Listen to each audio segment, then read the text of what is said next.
இன்னைக்கு பார்த்தீங்கன்னா of oil challenge. மொத்தம் வந்து இங்கே 10 ஆஃப் ஆயில் இருக்குது. அந்த ஆஃப் ஆயில் வந்து ஃபஸ்ட்டு யார் சாப்பிட்றாங்களோ, 10 ஆஃப் ஆயில் அதிகமான ஆஃப் ஆயில் யார் சாப்பிட்றாங்களோ அவங்களுக்கு வந்து ஒரு 500 அப்படி வச்சுக்கோங்க. இல்லை 5 ஆஃப் ஆயில் வச்சுக்கோங்க. 5 ஆஃப் ஆயில் யார் ஃபஸ்ட்டு சாப்பிட முடிக்கிறாங்களோ அவங்களுக்கு தான் இது வந்து ரம்யா ஆஃப் ஆயில், இது என்னோட ஆஃப் ஆயில். இது வந்து யார் ஃபஸ்ட்டு சாப்பிட முடிக்கிறாங்களோ 5 ஆஃப் ஆயில் யார் ஃபஸ்ட்டு சாப்பிடுவோம்ல அவங்களுக்கு 500 ரூபா. ஓகேவா? பந்தயத்துக்கு நாங்க வரலாமா? Challenge number 4. ஆமா, சேலஞ்ச் நம்பர் 4. ஐயோ பாவம், அவரே கன்ஃபியூஸ் ஆயிட்டாரு. 500 ரூபா யார் ஜெயிக்கிறான்னு பார்த்துருவோம். 500 சேலஞ்ச் நம்பர் 4. நம்ம சப்ஸ்கிரைபர் பேர் என்ன? டிஸ்பிளே ஹரி. ஹரி, உங்களுக்காக சேலஞ்சு. அடுத்தது என்ன சேலஞ்ச் வேணும் அப்படிங்கிறத நீங்கள் வந்து கமெண்ட் செக்ஷனில் சொல்லுங்க, நம்ம பண்ணிடுவோம்.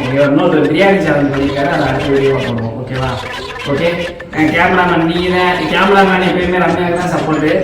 அதனால அவங்களே 3, 2, 1 சொல்லட்டும். இரு, நீ கையெடு. Ready 1 2 3 start. போடு.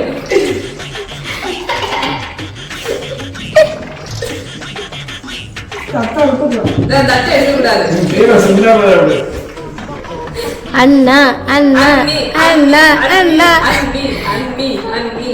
அண்ணி தான் ஜெயிச்சிருவாங்களோ?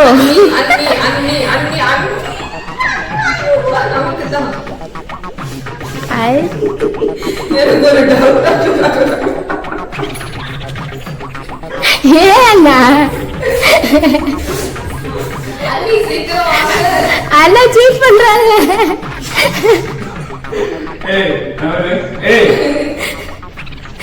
நம் ராஜதந்திரங்கள் அனைத்தும் வீணாகிவிட்டதே. இன்னும் பயிற்சி வேண்டுமோ?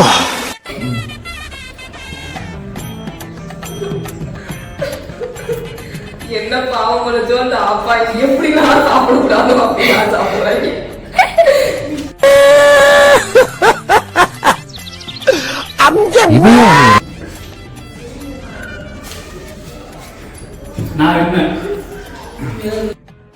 அந்த மனசு இருக்க, அதான் கடவுள்.